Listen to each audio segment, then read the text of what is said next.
Hello, and welcome to our lesson on Agile and Hybrid Project Management. This segment will cover implementing Agile. Managing a project using an Agile approach requires that the project team adopt an Agile mindset. The answers to the following questions will help to develop an implementation strategy. How can the project team act in an Agile manner? What can the team deliver quickly and obtain early feedback to benefit the next delivery cycle? How can the team act in a transparent manner? What work can be avoided in order to focus on high-priority items? How can a servant leadership approach benefit the achievement of the team's goals? Agile approaches emphasize servant leadership as a way to empower teams. Servant leadership is the practice of leading through service to the team by focusing on understanding and addressing the needs and development of team members in order to enable the highest possible team performance. The role of a servant leader is to facilitate the team's discovery and definition of Agile. Servant leaders approach project work in the following order. Purpose.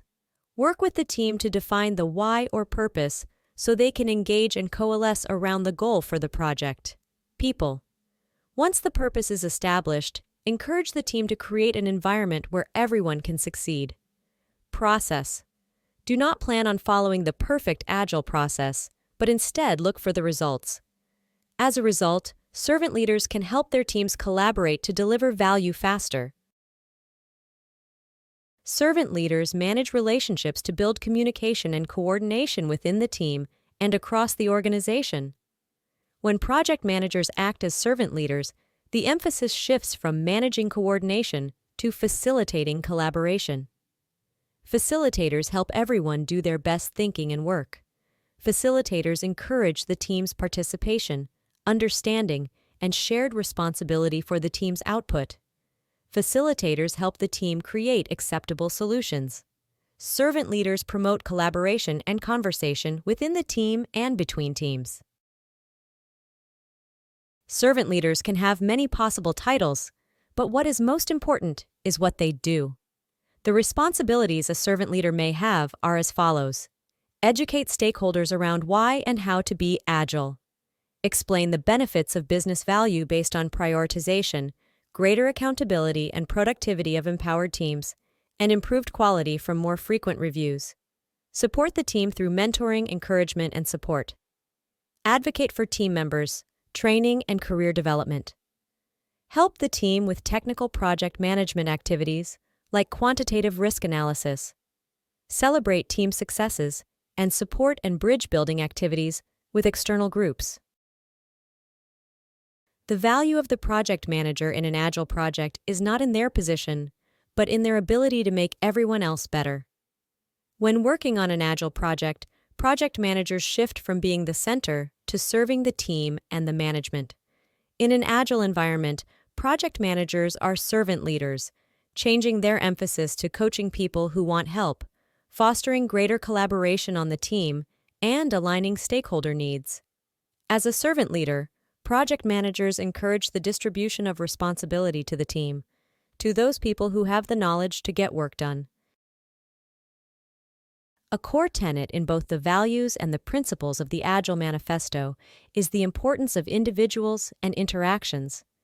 Agile optimizes the flow of value, emphasizing rapid feature delivery to the customer rather than on how people are utilized. When teams think about how to optimize the flow of value, the following benefits become apparent. People are more likely to collaborate. Teams finish valuable work faster.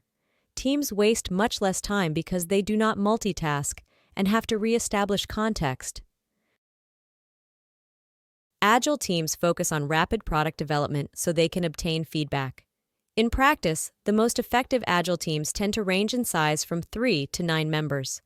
Ideally, Agile teams are co-located in a team space. Team members are 100% dedicated to the teams.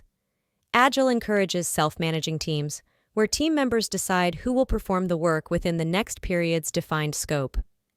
Cross-functional Agile teams produce functional product increments frequently. That is because the teams collectively own the work and together have all of the necessary skills to deliver completed work. Team members in successful Agile teams work to collaborate in various ways, such as pairing, swarming, and mobbing, so they do not fall into the trap of mini waterfalls instead of collaborative work.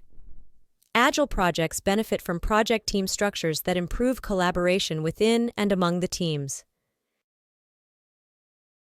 In Agile, 3 common roles are used: cross-functional team members, product owner, and team facilitator.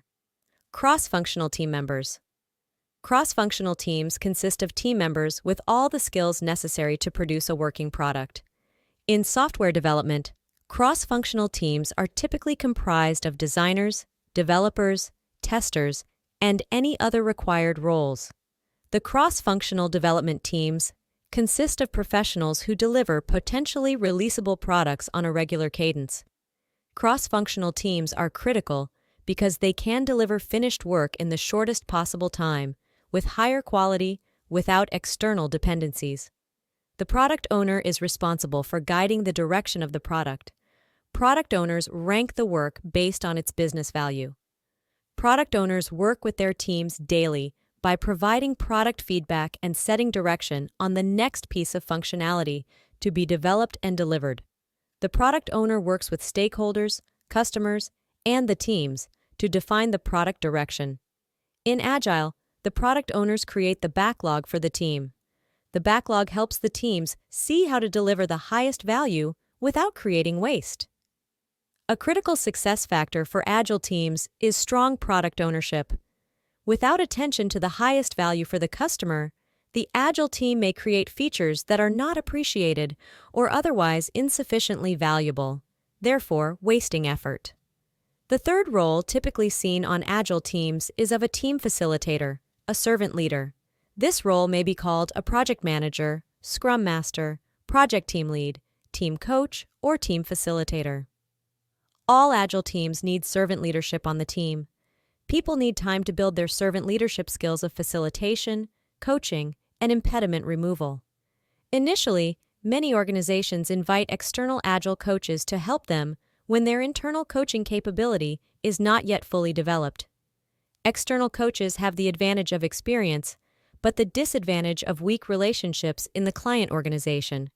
Internal coaches, on the other hand, have strong relationships in their organization, but may lack the breadth of experience that would make them highly effective. Teams have adopted Agile principles and practices across many industries. They organize people into cross-functional teams to iteratively develop working products. Some organizations have been able to create co-located cross-functional teams. Others, instead of having all team members co-located, have distributed or dispersed teams. Distributed teams have cross-functional teams in different locations. Dispersed teams may have each team member working in a completely different location, either in an office or from home. There are projects where the team member's time is not 100% dedicated to the team. The key problem with having someone invest only a capacity of 25% or 50% on the team is that they will multitask and task switch. Multitasking reduces the throughput of the team's work and impacts the team's ability to predict delivery consistently. People experience productivity losses somewhere between 20% and 40% when task switching. The loss increases exponentially with the number of tasks. When a person multitasks between 2 projects, that person is not 50% on each project. Instead, due to the cost of task switching, the person is somewhere between 20% and 40% on each project. People are more likely to make mistakes when they multitask. Task switching consumes working memory, and people are less likely to remember their context when they multitask. When everyone on the team is 100% allocated to one project, they can continuously collaborate as a team, making everyone's work more effective. Teams need a space in which they can work together, to understand their state as a team, and to collaborate. Some Agile teams all work in one room together. Some teams have a team workspace for their stand-ups and charts, and work on their own in cubicles or offices. While companies are moving toward open, collaborative work environments, organizations also need to create quiet spaces for workers who need uninterrupted time to think and work. Therefore, companies are designing their offices to balance common and social areas with quiet areas or private spaces where individuals can work without being interrupted. Geographically distributed teams need virtual workspaces.